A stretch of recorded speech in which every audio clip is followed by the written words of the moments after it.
Well, hey there, and welcome to another episode of My Counselor Live.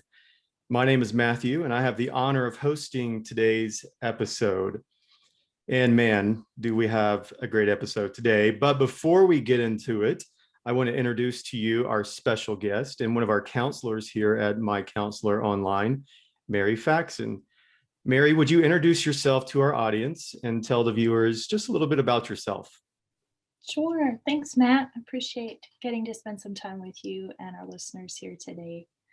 Well, welcome to Middle Tennessee. I don't know if you guys have been here. This is my home for most of my life. I had a few excursions, different places, but I'm just a little bit south of Nashville here. And I was drawn to counseling after about 10 years as a social worker and a co-worker in ministry as a prayer pastor in my home church of about 20 years, and just really had a heart tug to be able to do some more core work with people, some more individual healing work through counseling, and pursued a degree after my original work in undergrad at Lee University, and went back to seminary and did their mental health counseling program there. So I've been trucking away at different parts of mental health and care for people through social work, and then took the leap, um, almost 2 years ago to do some missions work overseas, and then felt the call to come back here and work with pastors and missionaries all over, and found my counselor. So really love the work that they're doing here, and just was a great fit for my heart. So that's what brought me here. Wow, that's good. So, Mary, we're going to get into the article that you wrote. You recently wrote an article called Navigating Change, 3 Tools to Help Keep Your Cool. I have 3 kids, one's a teenager, and everyone knows the challenges that can bring. So my wife and I, we loved hearing about what you had to say about keeping your cool. Mary, tell us a little bit, what inspired you to write this article? Outside my own life, yeah. Right. So many people. Oh, yeah. I think this last 2 years for all of us has just brought so many things of points of unexpected change for so many of us. It's just like the never ending roller coaster of life, Mm. right? So I think I had many of my counseling clients in mind when I was writing this, simply to put some language around sometimes our hearts, our minds, and our physical bodies need some speed bumps, some healthy speed bumps. You know, the one right before the fancy stop sign in the good neighborhood where there's like those little ridges right before you get to the Mm. stop sign. Not my neighborhood. I'm out way out in the country. It's like if you miss it, good luck.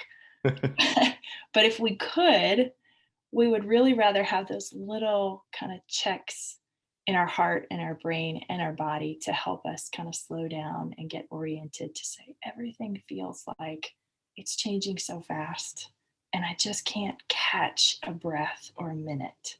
So I really wanted to take some small bite-sized things that we all could use during our day. I use this myself to say, Hmm. what's going on? Where am I? Let me slow my heart down and make some space so I can kind of process where I'm at. So that was kind of the big picture of wanting to make it accessible for this topic. Yeah, that's good. As a pastor, I've sat with many people through hurt, trauma, and some of the time, and really most of the time, the root of the trauma or the hurt was uninvited change Mhm. and unmet expectations. Yeah. Why do people commonly feel so overwhelmed when they're faced with uninvited change or unmet expectations? Yeah. Oh, my heart kind of sinks even when we go to this place. It's that place Hmm. where we don't know what is coming. And our whole sense, really, the way God wired us, is that attachment, that secure attachment to things that we can navigate when we know what our ground is, whether that's in relationships, in our routines at home, our job, our personal heart process with the Lord. And when that disruption happens, we feel shaky. And it's hard to gather what's our true north when that's going on. So many people have faced, different kinds of loss, from health to family members, to job changes, even in the last year. And that place for all of us just becomes that unsteady, like we're just off balance and we can't Yeah. seem to find a place to get grounded.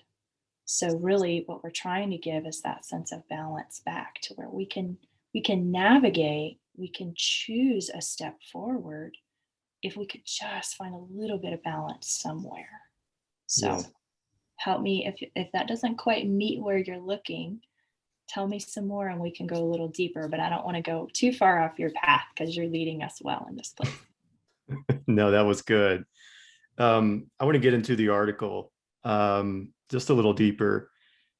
You gave us 3 sentences that we can use to help keep really our calm when we're feeling that overwhelming, sense of I'm not in control or whatever it is.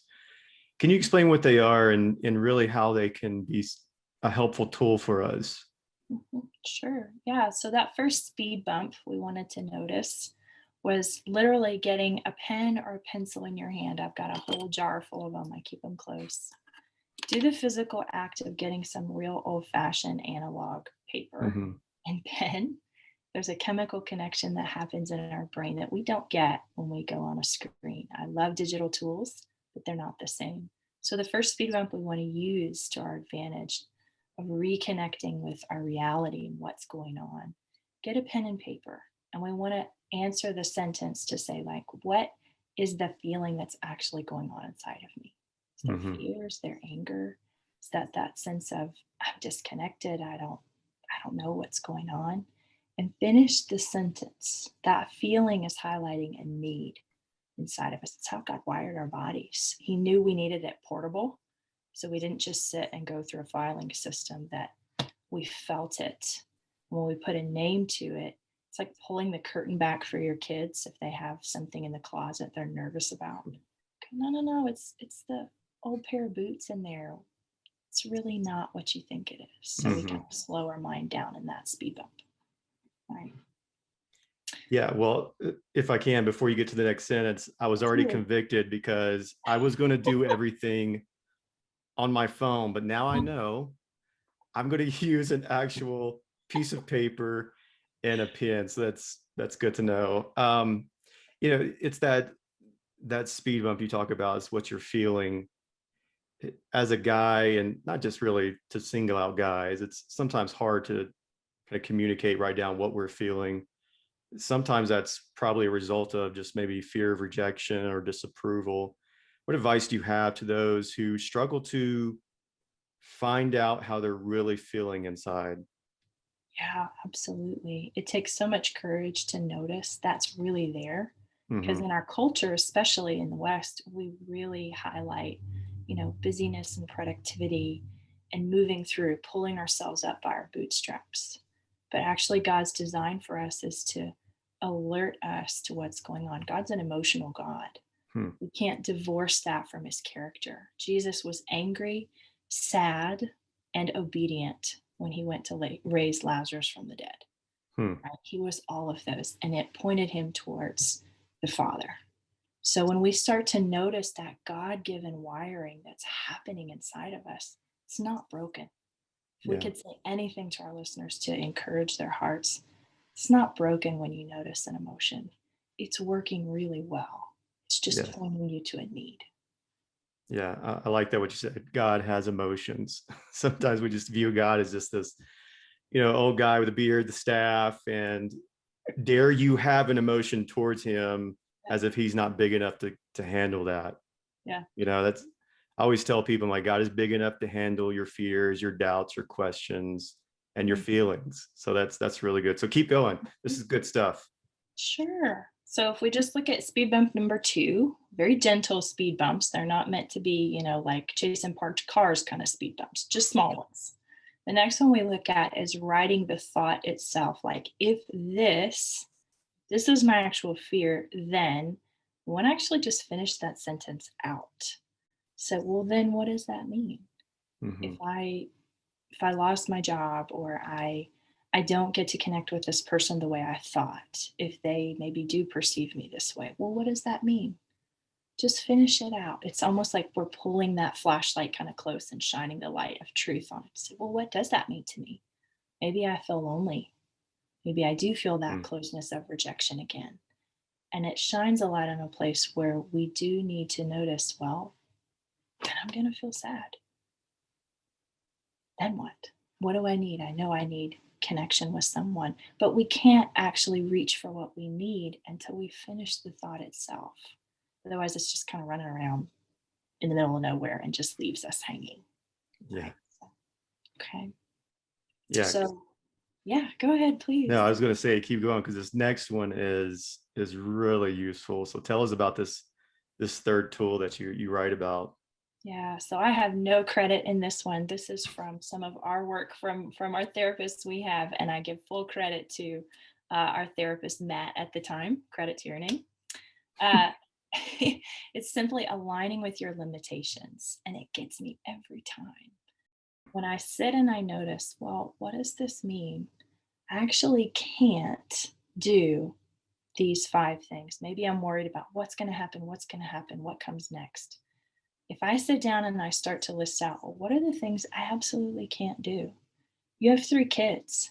There's some things that you're probably not willing to give up on. You're like, I have to see their faces in the daylight at some point. I can't do all night work, or maybe Right. it's I'm going to pick and choose my hours, or small things like that. There's going to be some things in our lives that we say, you know what? I can't move off of that. I have to have sleep. I don't have money for a babysitter for this kind of job. So it shortens our list of possibilities in a good way. When I start to notice and take responsibility for these are the things that I value, these are the things that I'm going to choose to prioritize.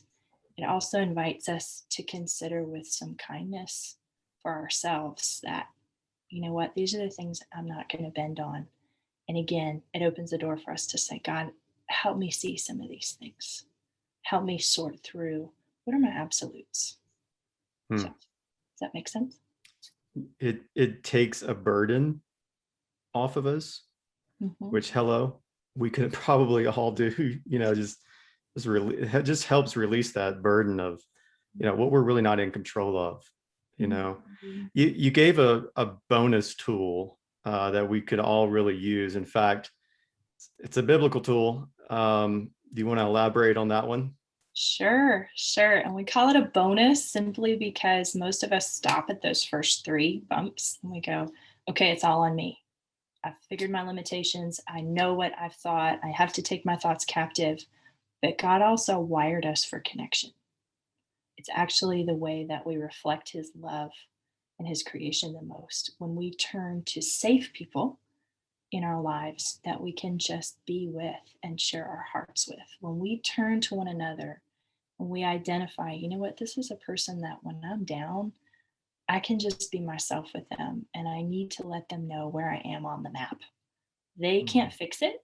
They probably can't do a whole lot about the situation, but when I let them come close and I just let them know this is real for me, this is what's hitting my heart right now, I'm activating a place of vulnerability, first in my own heart with the Lord, of humbleness, and still ownership to say, I need you. I need real people that God's put in my life. Mm-hmm. And it's really engaging in God's character and nature for us to connect with people and receive care. Yeah, it's a healthy place.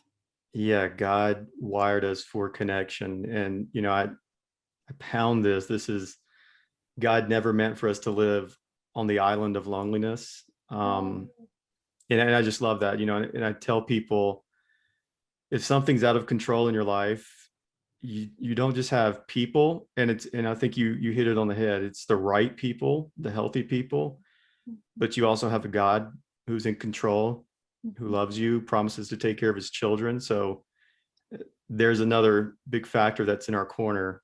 Um, Mary, any other thoughts about the article that you want to share? Maybe some encouragement to some people who feel like they're about to lose their cool, and you're right. The past 2 years have been so challenging. What what's something you can just kind of leave us with? Yeah. first to just be encouraged that you're so not alone. And Mhm. I'm so glad that you chose to turn to look for some resources. That means you're taking your own heart care seriously, that you're not trying to just stay on that island we talked about, but that this is going to be part of life for all of us. Change is going to happen, whether we like it or not, expected or unexpected. And when you're leaning into that process for your own self, for your heart, your voice, those that are in your corner, that's healthy growth. And when you meet the next unexpected change, you're going to be able to look back on this season and notice, man, I grew. It may have felt like millimeters at a time, Mm. but you're doing it. And you can go back to that place as many times as you need and draw on those tools and that foundation you're growing right now with the Lord and with others. And it's going to sow into the rest of your life for good. Well, Mary, this has been extremely valuable, and I definitely will have my sticky notes and physical pen and pencil ready to finish these sentences. And I want to encourage you, those who are watching, if you haven't had a chance to read the article, I believe it'll be in the show notes, and I would encourage you to read this helpful article. One of the things that we like to do here on our episode is talk about trending topics. And today, this one's a very fascinating concept. I'm going to ask you about gaslighting. Mm. Some of our listeners or viewers may not have ever heard of that term. So Mary, tell us, what is gaslighting, and we'll get into more of these questions, but your answer will probably help us to identify, hey, this is pretty harmful. So talk to us a little bit about gaslighting and what it's all about. Yeah, sure.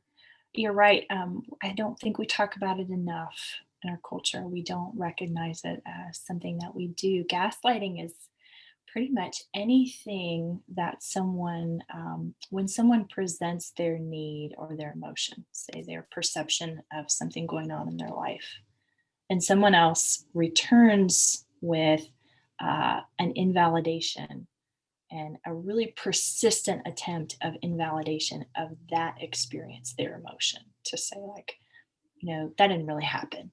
You made that up. Um, well, you can't take a joke. Stop exaggerating. You're just being paranoid. You imagine that kind of your overreacting response. And it's really actually pretty harmful to understanding your own perception of life, kind of your sanity, your thought processes. It can be really detrimental to our health in that way.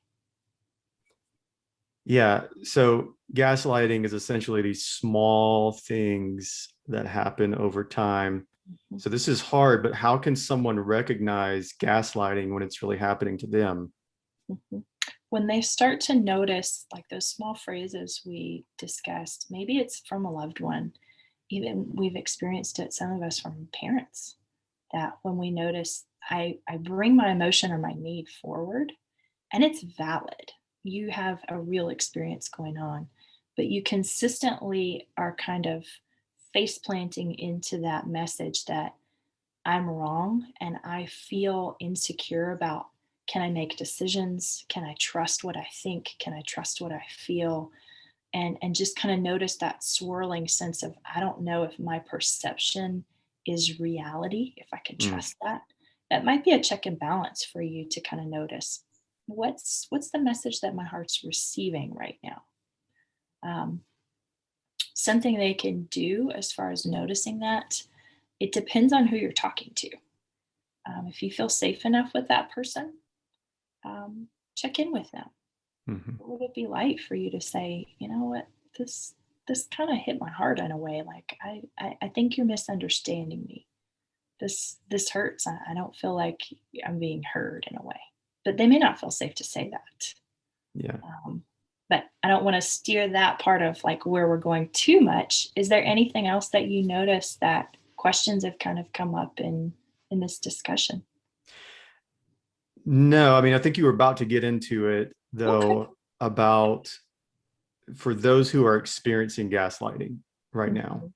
Yeah. You So know, what if they don't feel comfortable talking about it to the other person? You know, you were about to get into that, but okay. Please do. Like, what's the advice to the people? Because, this may be a new concept, but this is a very serious thing that's happening. What's some advice you'd give us if we're being gaslighted? Yeah. So the first thing, like we said, would be to see if you feel safe enough to confront that person with care. Say, hey, I don't feel like you're hearing me, and I don't feel like I'm really being understood. Can I Hmm. check in with you about that? Something small you can say is, when you say this, I feel like you don't hear me, or this is really what's going on for me. Maybe I don't expect you to fix it, but it's really makes me feel alone when you kind of give me that response. If that person doesn't really receive that message from you, you might want to also kind of check your boundaries with that person. Maybe you just repeat that cycle and they go, no, you're imagining that. That's not what I meant. That's not what I said. You're over exaggerating. You're overreacting. You're too sensitive. Then maybe it's time to step back a moment to evaluate your boundaries with that person Hmm. and do some work for your own heart. Sometimes that's a good time to really talk to a counselor and say, I don't know about how I feel respected in my relationship here. How do I ask for respect? How do I share? And if I get turned down every time, that's kind of a boundary getting stepped on. And how do I reinforce what a healthy relationship would look like with them, what access they get to my heart? Yeah, yeah, exactly. I mean, from my experience, I've seen this in marriages, and man, that's such a trauma to walk through. And I think you said it right. If you're not comfortable, then seek help. Mhm. That's that's what my counselor is for. And yeah, so yeah, seek help and find a counselor for that. Mhm. Mhm. I want to transition because we love to answer questions, and especially the questions that are submitted to us through our website. So, Mary, I have a few questions that were already submitted to us that I'm going to ask you. And before I do that, I want to encourage anyone, anything we've talked about today, or just questions that you have in your own heart that you want to ask. If you're watching, man, submit your questions to MyCounselor.Online/ask, and we'd love to answer them, and maybe we'd even answer them in a future episode. So we're going to ask you some questions, and we're going to start with our first one here.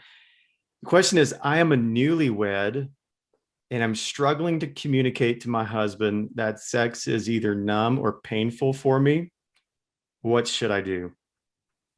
First off, thanks for your courage to write in and ask. It takes a huge amount of courage to cross that line and say, help, this is not what I expected. Hmm.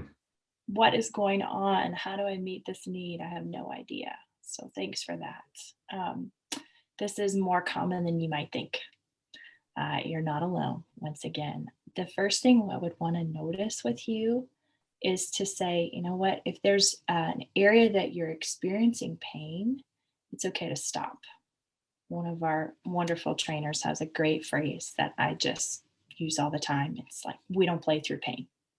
That's actually not the purpose of sexual intimacy. When you are in that close relationship, it is emotional as well as physical. You're not going after one physical experience, right? You're going after closeness and connection, and pain impacts that closeness and trust. So feel free to say, no, thank you. Wait, we got to stop. We got to stop if there's pain. Okay. It's not a push through until it stops moment, because that can kind of injure the relational trust that you're building, especially in Mm-hmm. this early time in marriage. Okay. So, the other thing we would really want to encourage you to do is to notice what kind of pain it is. There's a lot of different things that people grow up with as a culture, either talking about or not talking about, as far as understanding their own anatomy, men and women both. In church cultures, sometimes we don't have a lot of good dialogue around understanding women's anatomy and what things mean different things in sexual intercourse. Mm-hmm. So I would want to invite your listener to um, pause and start to get curious about what kind of pain her body is actually experiencing. what kind of numbness, and what location, because that can actually tell us a lot about what the issue may be. She can notice things like, is it a burning? Is it on the actual skin of her anatomy? Is there a location in her vagina? Is it inside of the walls of her body that she notices those sensations or tension? Sometimes it can be something like an irritant. Newlyweds are, merging households, and you use this fabric softener, I use that kind of fabric softener, I don't use any. Sometimes it's really simple topic, like she has a skin irritation that from a new kind of chemical that's present. Be that as it may, getting curious about what the actual response is for her body determines the course of treatment. So strengthening her voice to be able to say, this doesn't feel comfortable, I need to stop, is really important. But getting curious about where the pain is located and what kind of pain will also help determine what that is. Not as a pure course of treatment to say, now go do this and it's going to fix everything. But there's some things she can do, as well as talking with her doctor. She needs to bring some information to her doctor to help him understand how he can help her. So if she takes some time and uses her own fingers after, say, a warm bath to explore, what are the sensations that are here for me? Is there other kinds of muscle pain that I experience at just touch?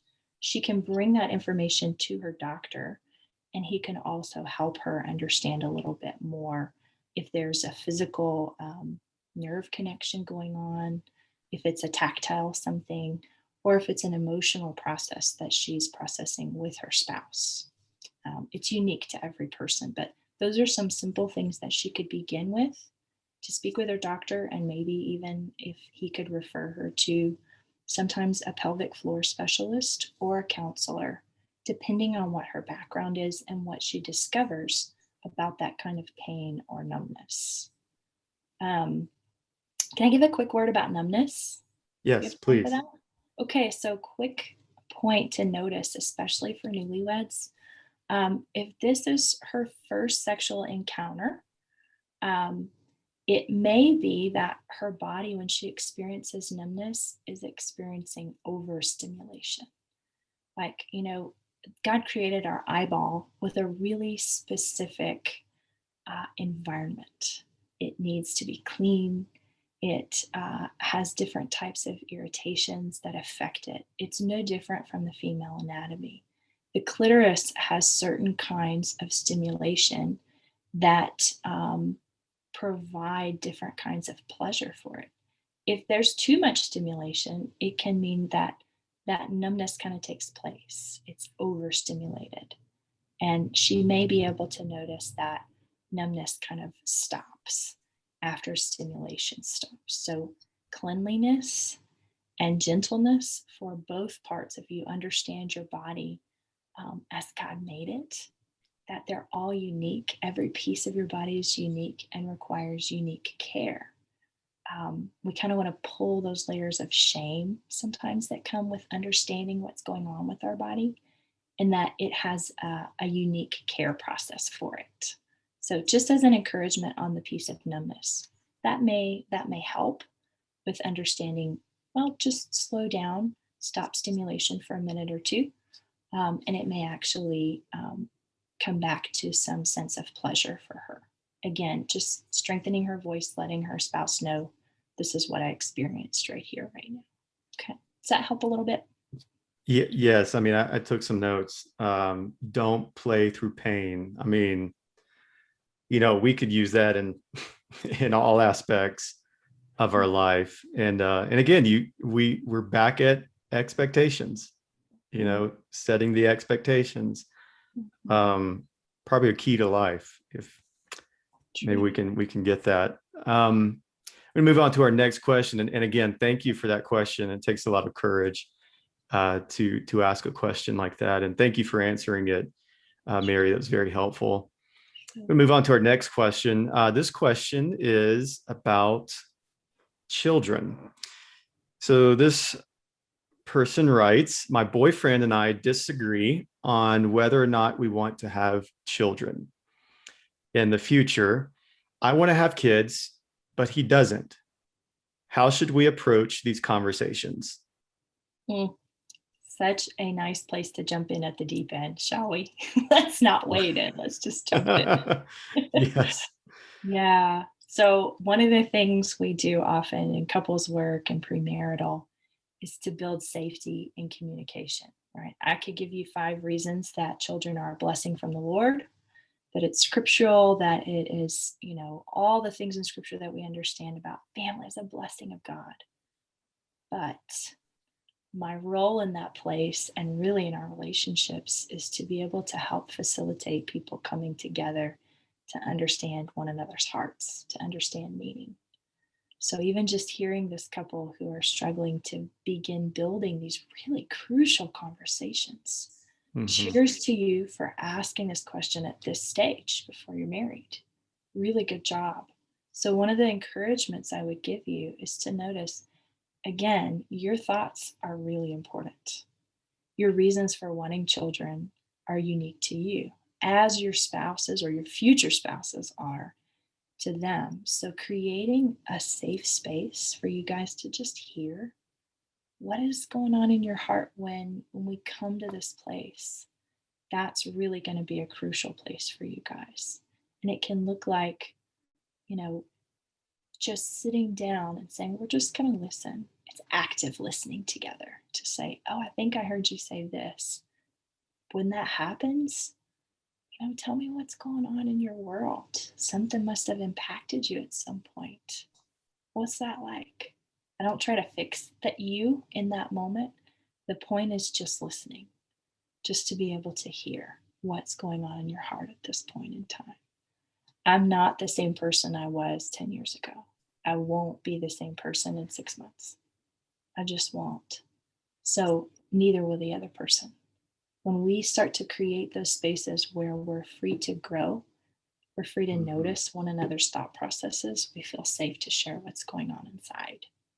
So if I could encourage them to say, my goal isn't to tell you you're right, you're wrong, is to let you guys experience safety and communication and connection. Start small. Just listen. So my only goal is to listen. I want to hear what that means to you. Maybe we can just do 5 minutes and we'll come back. And I don't have to have an answer for you. I just want you to know that I can hear you. And it's important that we do talk about this to say, are we willing to grow together?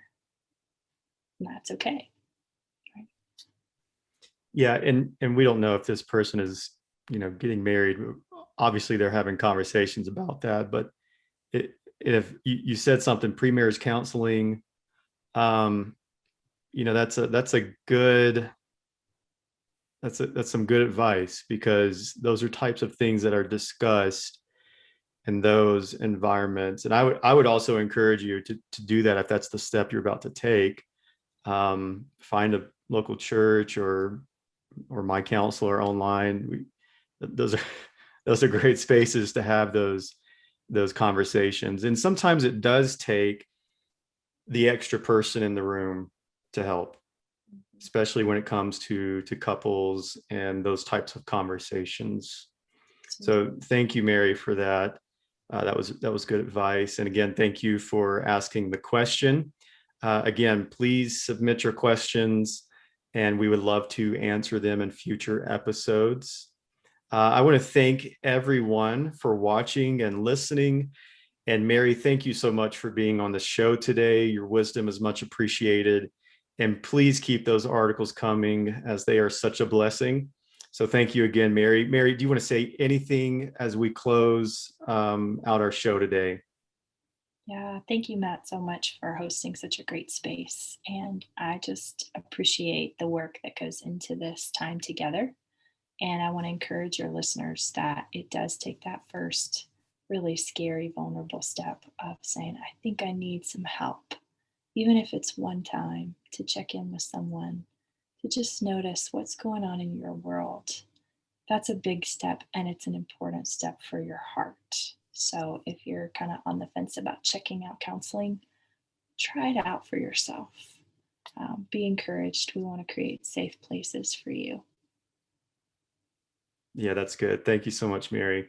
Again, if you do have questions that you want to submit, and they would probably be answered on future episodes, you can do that by visiting our website at MyCounselor.Online/ask. Also, make sure that you stay up to date with all of the latest content and all the helpful and encouraging content by subscribing to our channel and following all of our social media platforms. You can check us out on Facebook and Instagram at Love My Counselor. You can go to our YouTube channel and subscribe to our channel so that you can stay up to date with all the latest content at MyCounselor.Online Christian Counseling. Again, thank you, Mary. And I want to thank all of our viewers for watching.